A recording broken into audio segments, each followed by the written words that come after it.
Assalamualaikum warahmatullahi wabarakatuh. Perkenalkan, nama saya Dila Puspitasari dengan NIM B1A1230098. Saya dari kelas C. Di sini saya akan memenuhi tugas mata kuliah Hukum Perdagangan Internasional dengan dosen Bapak Andi Agus Salim, SH LLM, Program Studi Ilmu Hukum Fakultas Hukum. Di sini saya akan membahas terkait materi hukum perdagangan internasional.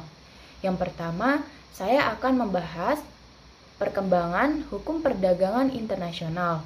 Hukum perdagangan internasional sudah ada sejak lahirnya negara dalam arti modern. Sejak saat itu, hukum perdagangan internasional telah berkembang pesat sesuai dengan perkembangan hubungan-hubungan perdagangan. Dilihat dari perkembangan sumber hukumnya atau dalam arti material, perkembangan hukum perdagangan internasional dapat dikelompokkan menjadi 3 tahap, yaitu 1. Hukum perdagangan internasional dalam masa awal pertumbuhan. 2. Hukum perdagangan internasional yang dicantumkan dalam hukum nasional. 3. Lahirnya aturan-aturan hukum perdagangan internasional dan munculnya lembaga-lembaga internasional yang mengurusi perdagangan internasional. Kedua, saya akan membahas pengertian hukum perdagangan internasional. Perdagangan internasional adalah perdagangan yang dilakukan antar negara atau antar pemerintah negara dengan negara lain yang menjalani suatu hubungan perdagangan yang sesuai kesepakatan antara kedua belah pihak yang melakukan perdagangan internasional tersebut.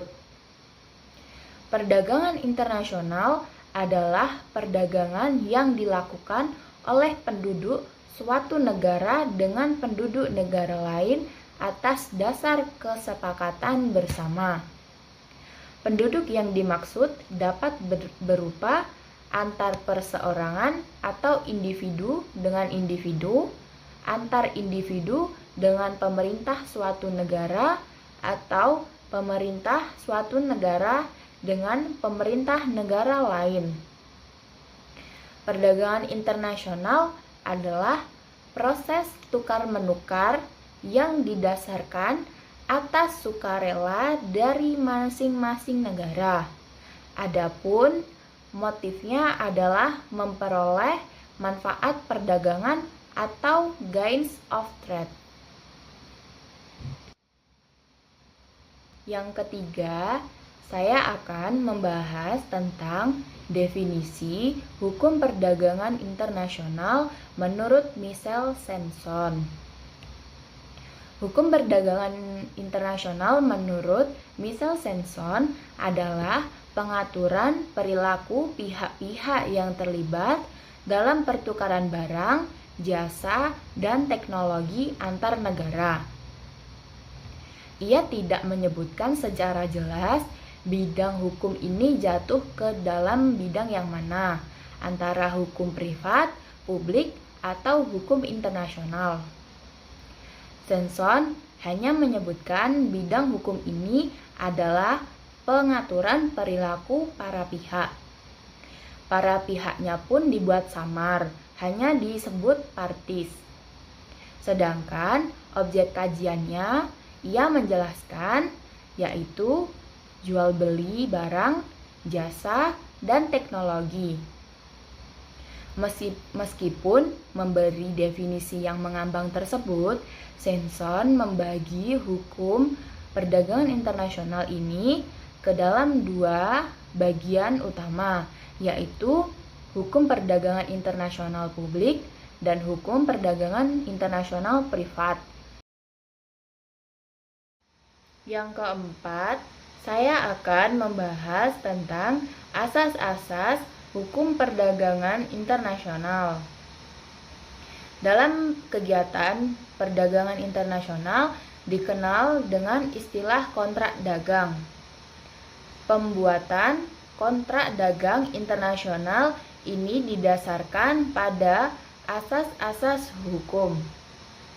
Dengan demikian, maka kegiatan ekspor dan impor suatu negara bisa berjalan dengan tertib tanpa ada pihak yang dirugikan. Aturan pembuatan kontrak dagang ini juga ada dalam hukum perdagangan internasional. Selanjutnya, perlu diketahui asas-asas dalam kontrak dagang khususnya untuk melindungi hak dan kewajiban baik penjual maupun pembeli. Yang pertama, asas kebebasan berkontrak.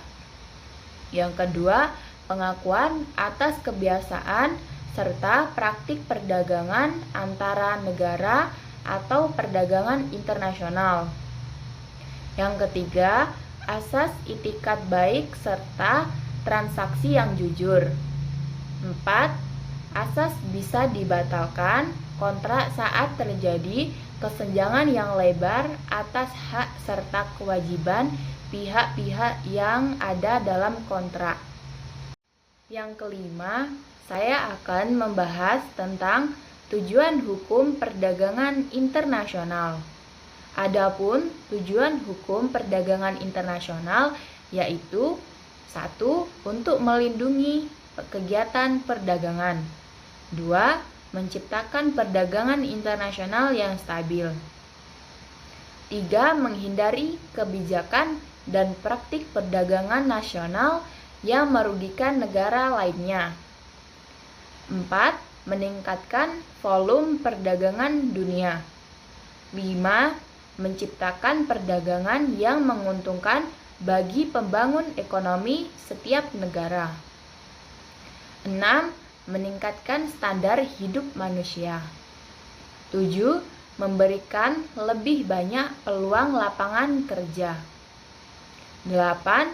Meningkatkan pemanfaatan dan pemakaian sumber kekayaan dunia sehingga bisa meningkatkan transaksi jual beli.